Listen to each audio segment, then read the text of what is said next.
Hi guys, another session, another day. Welcome po sa ating Forex Weekly Outlook. Tara, pag-usapan na natin kung ano yung mangyayari ngayon sa market this coming week. Kaya kung ready ka na, let's go!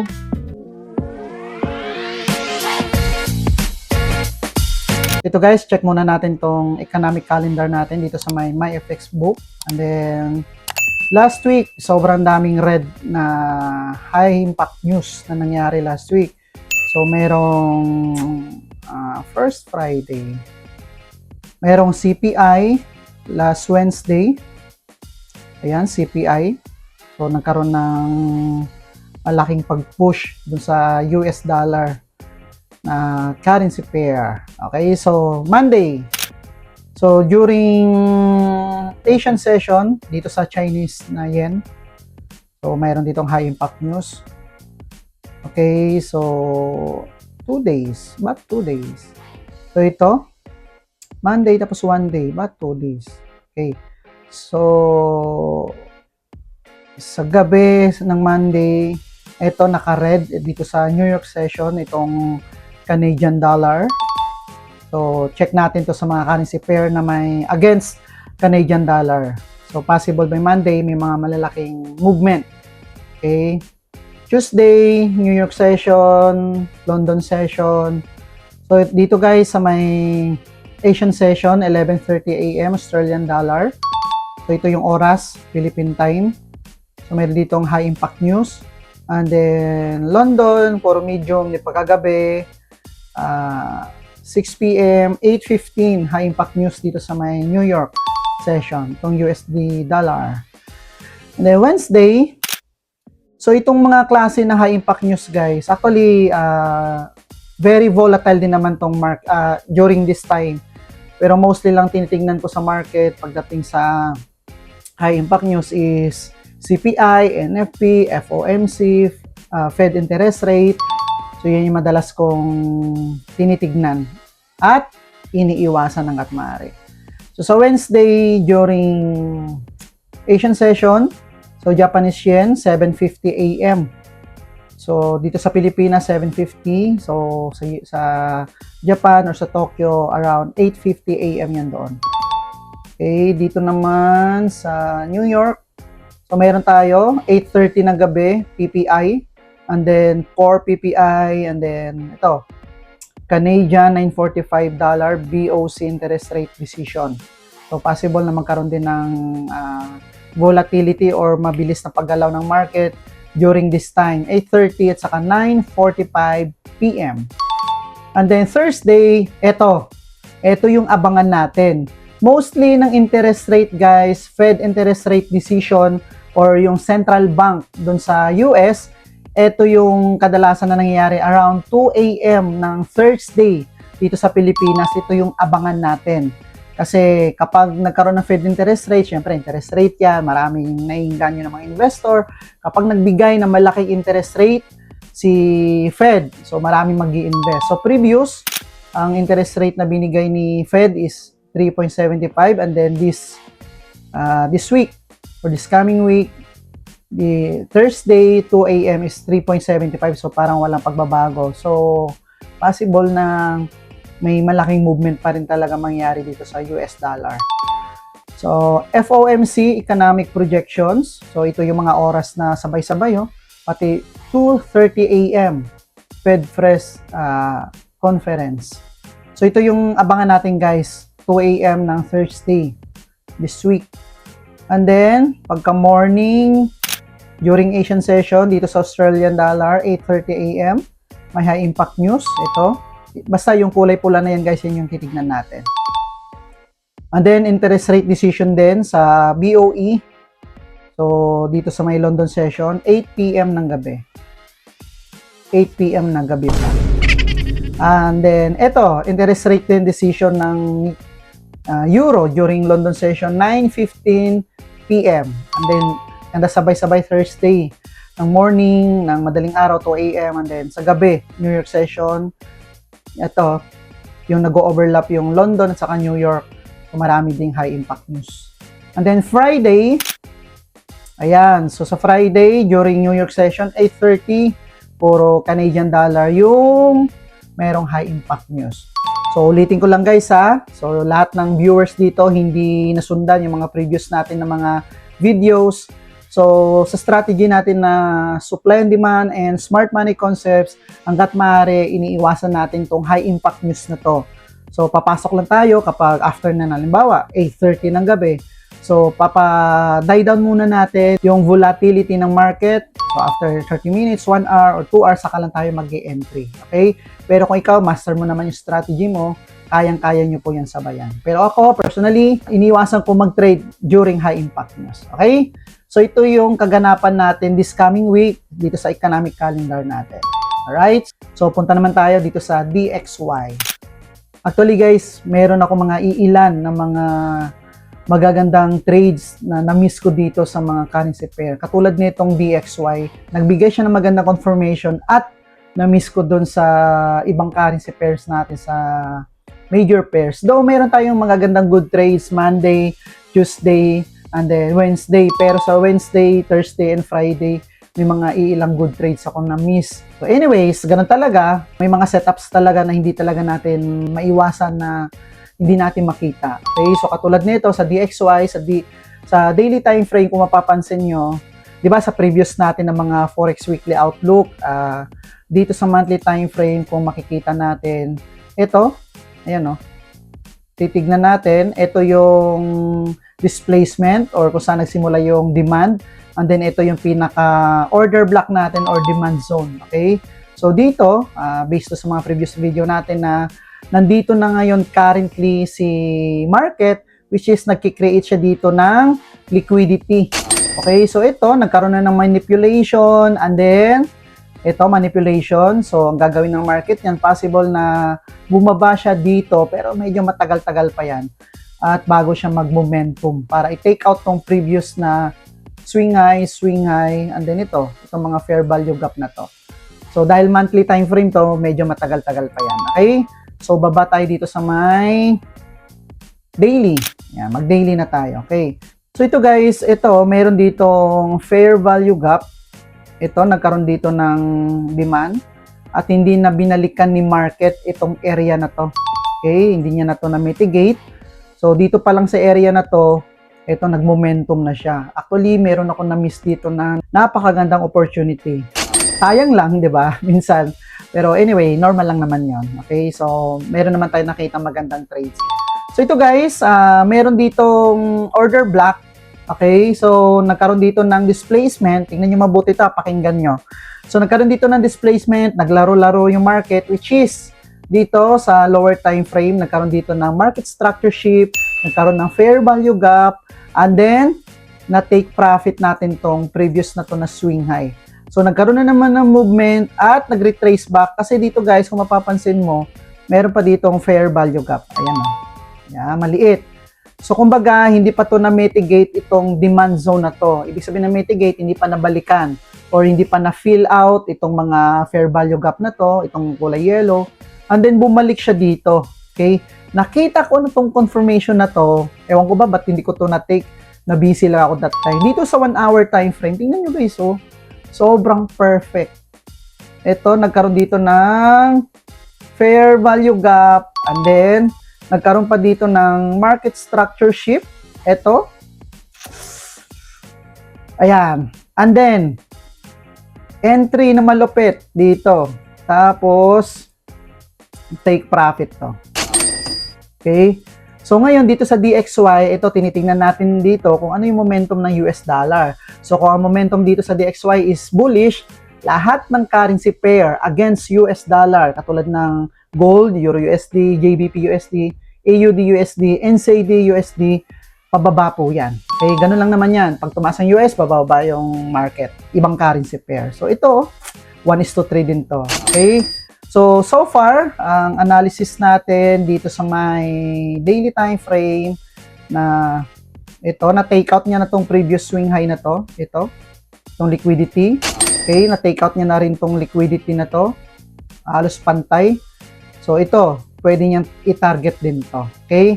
Pero dito sa daily time frame, so kung mapapansin nyo guys, meron na iwan dito na fair value gap, itong area na yan. And then ito. Tapos, syempre, by Monday, magkakaroon ulit ng additional fair value gap dito sa area na to. So, zoom natin. So, ngayon, posibleng ito yung pagbalik ng market dyan sa area na yan. Pwedeng dito, pwedeng dito. Okay, so far, wala pa tayong magandang setup dito or indication na magre-retrace back siya kung saan siya nagsimula. Okay, ganyan, or dito, or dito. Okay, so by Monday, titignan natin kung ano yung iba pa niyang ibibigay ng mga confirmation kung magre-retrace back ba siya or magtutuloy-tuloy yung bullish niya. So dito sa daily time frame, bullish yung momentum. So dito sa 4-hour, basis strategy na ginagamit ko, wala akong magandang setup.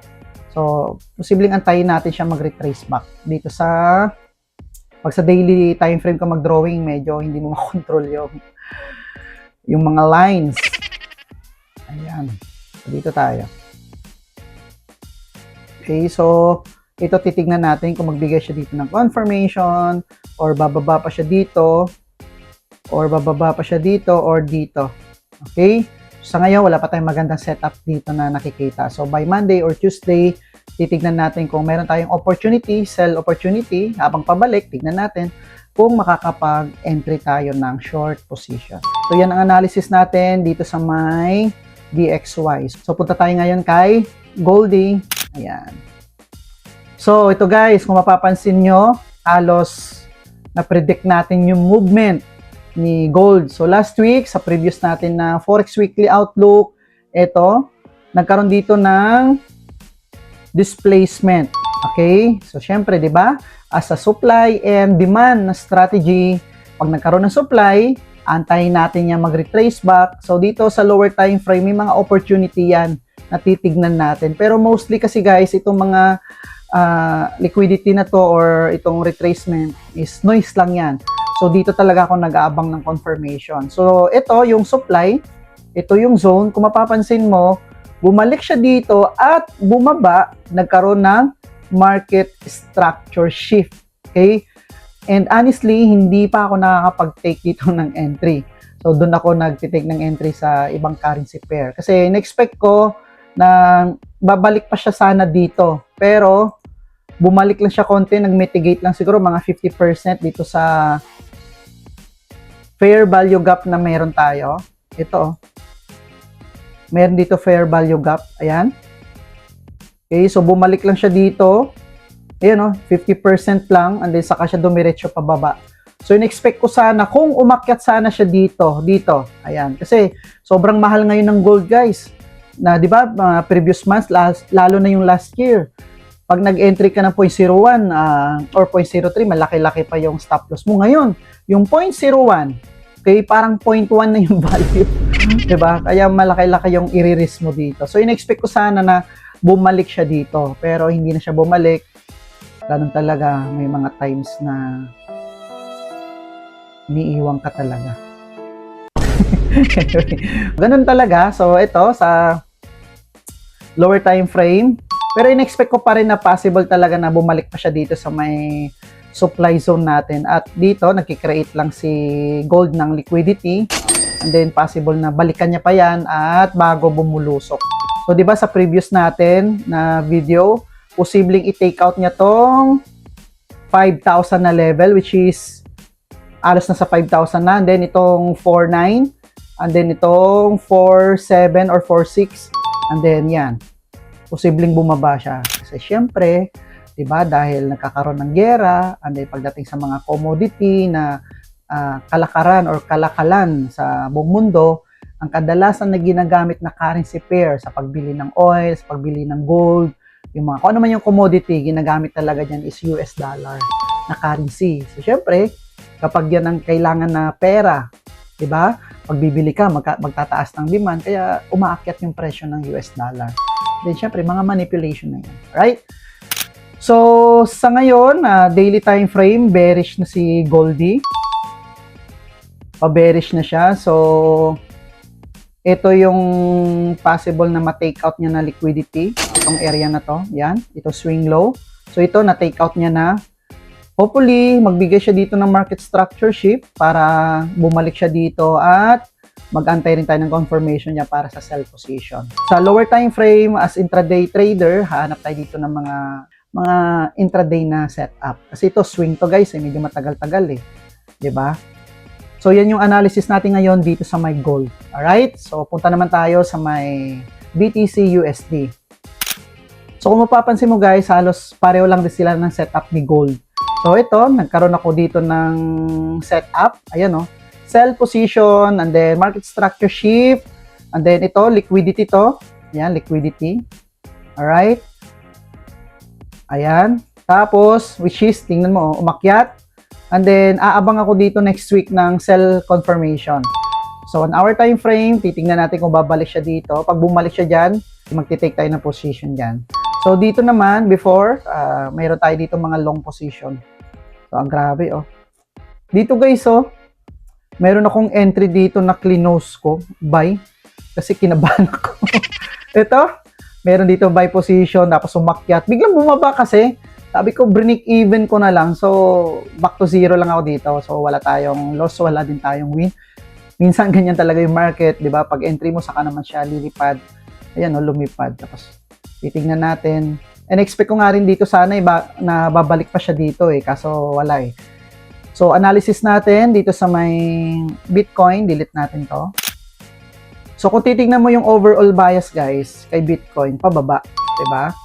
Ayan, Pero, kung titignan mo yung monthly time frame, si BTC, ito na yung demand.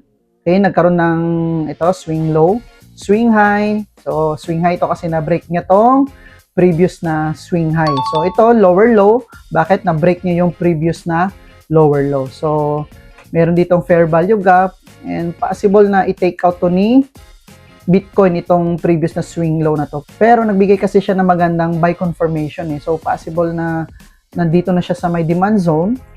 Possible na umakyat ulit siya at dumire-diretso na siya ulit doon sa 125 na all-time high ni Bitcoin. Okay? So, dito sa monthly time frame, yung momentum is bearish. So, baba tayo ng daily time frame. Sa daily guys, so nakita nyo naman kanina yung setup. Dito, ito kasi, swing low. Tapos, nagkaroon ng lower high. Lower high kasi hindi niya to na-break yung previous na swing high na to. Actually, sobrang taas pa. Ito yung pinaka-swing high talaga. Pero dito kasi nagkaroon ng supply. So ngayon, nasa supply demand. Ayan ito yung Fibonacci tool mo. So, umaakyat na siya dito ngayon. Nandito na siya sa premium zone. So, sa lower time frame, meron na siya kahit paanong binibigay na magandang confirmation. So, dito, ayan, nagkaroon na ng market structure shift. Kung titignan mo yan sa lower time frame, meron yung market structure shift. Yan diba? So, and currently, yung price nandito sa may supply zone, which is tama, diba? So, ito guys, So, ito yung position natin sa Fibonacci tool. Ayan. So, shoot na shoot talaga siya dito sa may optimal trade entry natin. So, ito, pag na-break to ni BTC, so, ibig sabihin, mayroong market structure shift. Kumbaga, yung movement biglang nag-U-turn. So, dito tayo magte-take ng entry, sell position. Para i-take out tong previous liquidity na to na swing low, swing low, swing low, swing low. Okay? So, yan yung analysis ko dito sa may BTC guys. Daily time frame, bearish. And then currently yung price nandito sa premium zone ng itong Fibonacci. And then, nagkaroon dito ng market structure shift. And then, bumalik na siya dito sa supply. And then, pag bumaba siya dito, dyan tayo magti-take ng entry position. Sana guys, kahit medyo mabilis tong dinidiscuss ko, at paano unti-unti may nakukuha kang idea kung paano tinitignan yung setup and kung paano tinitignan yung order flow. So, di ba, bago ko to break down step by step is nakita nyo na kanina, naka-plot na yung mga drawing ko. Dahil pinandi-delete ko, magdo-drawing na naman ako mamaya. Okay. So, yan yung analysis natin dito sa my BTC. So, punta tayo dito ngayon sa may Euro USD. Nakita ko dito na setup. Yan, no? Nakita ko dito magandang setup dito sa area na to. And then, bumalik siya dito. Di ba, nagkaroon dito ng supply. Ayan, no, supply. Tapos, bumalik siya dito sa may premium zone. At, nagbigay siya ng confirmation. Ito, fair value gap, market structure shift, hindi ako nakapag-entry. Sayang. Pero nakasabay naman ako sa JBP USD kasi halos pareho lang sila ng setup. Tingnan mo guys, oh. Yan yung kagandahan na tinuturo natin sa one-on-one mentorship program. Yung strategy na ginagamit natin, hindi siya scalping, intraday po siya or day trading strategy na may halong swing. So katulad nito, diba, nag-antay ka ng setup, ilang araw yung setup mo dito. Sukatin natin. Ayan, no?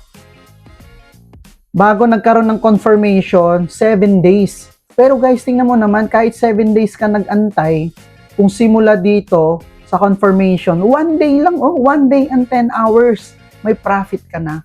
Sabi natin isang linggo, meron kang 1:3 na risk reward. So, ayan, 1:3. Okay, di ba? So, kung nag-entry ka ng 10,000, meron kang 30,000 isang linggo, saan mo kukunin yun, di ba? So, ayun lang ang kaganda sa intraday. Makakahanap ka talaga ng magagandang quality setup. So, yung nga lang, medyo boring lang siya kasi kailangan mo mag-antay. So, ganun talaga, be patient, di ba? Sa scalping kasi, kapag na-master mo naman yung scalping, pwede kang kumita dyan, seconds lang, minutes lang. Pero yun nga lang, kapag hindi mo master yung strategy na ginagamit mo or puro pachamba lang, kumbaga pag nag-scalp ka, na-expose ka, yung risk exposure mo is malaki. So malaki yung chance talaga na matalo ka or in the long run, hindi siya sustainable. Okay? So ito yung area na to, hindi natin na-take. Pero sa JBP USD, nakakuha tayo. So guys, sa monthly, ewan ko lang kung chinek nyo yung previous na Forex Weekly Outlook natin. Di ba ito, oh? Yan, supply. So, nagkakaroon ng retracement. Lagi nyo expect yan, guys, na every time na mayroong displacement, magkakaroon talaga yan ng retracement. Katulad nito, itong retracement, akyat baba, kasi nagkikreate siya ng liquidity, which is kailangan kasi ng mga malalaking corporation yan or ng mga financial institution na gawin yan dahil dyan sila kumikita. Okay? So, tayo ngayon, nasasabayan natin yun sa pamamagitan ng strategy or technical analysis plus risk management. So ngayon, ito yung supply. Ayan, no? Since January, diniscuss ko to na nandito na sa supply zone at possible na magre-retrace back na talaga pa bearish market. Kasi kung titingnan mo yung higher time frame, yan, no? Diba? Bearish. Okay, so sa ngayon, nandito na ngayon si market sa supply zone at mayroon na ditong market structure shift. So possible na magre-trace back siya dito and then boom, dire-diretso na yan. Alright? Naku, bonus na yun guys. Yan yung tinuturo ko sa one-on-one mentorship natin. Sa daily time frame. So, na-take out nyo na tong previous na swing low, swing low, swing low. So, sa ngayon, ang market is bearish. Okay, so nag-iwan siya dito ng dalawang fair value gap. Ito, fair value gap. Tapos, syempre, magkakaroon pa dito ng fair value gap. Ayan. So ngayon guys, ito take note ulit, mayroon ulit supply. So anong gagawin ng market? Maglalaro-laro na naman siya dito. Hanggang sa i-take out niya tong, or bumalik siya dito sa may premium zone para mag-retrace back. Or, ito kasi mayroon pa dito guys, oh. Kasi ito, displacement din to. So possible yan na doble ingat lang tayo dito sa mga liquidity na gagawin ni market. Ang tawag yan is inducement or liquidity trap. So, itatrap ka niya, kumbaga, pain nila yan, okay? And then, bago siya bumalik dito. So, lagi tayo mag-antay ng confirmation sa lower time frame, okay? So, yan yung analysis natin dito sa mga Euro USD. Sa 4 hour, wala pa tayong magandang confirmation kasi bearish yung market. So, mag-antay tayo dito ng buy position or buy confirmation na magbibigay siya ng confirmation na magre-retrace back siya. Okay? So, yan yung analysis natin guys dito sa may Euro USD. Punta naman tayo dito sa may JBP USD. So, ito, nakita ko itong setup na to. Yan. So, yung displacement, ito yung Fibonacci tool. So, dito sa area na to, nagbigay ng market structure shift, then nagbigay na fair value gap, nag-entry tayo dyan, pero halos 1:2 lang. Dapat yan, oh. Diba? Oh, tingnan mo guys. So, 1:4. Oh, diba? Be patient lang. So, dito, meron siyang confirmation sa 1 hour. Kung makikita nyo, ito, market structure shift, fair value gap.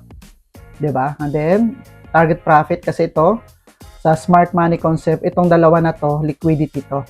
Mag-consider natin tong equal lows. So, sa monthly, eto, ganun pa rin. Yung diniscuss ko doon sa Euro USD, yung diniscuss ko sa previous natin na mga videos. Ayan, no? Supply, unti-unti na siya create ng retracement. So, yung presyo, nandito na sa may premium zone or sa supply zone.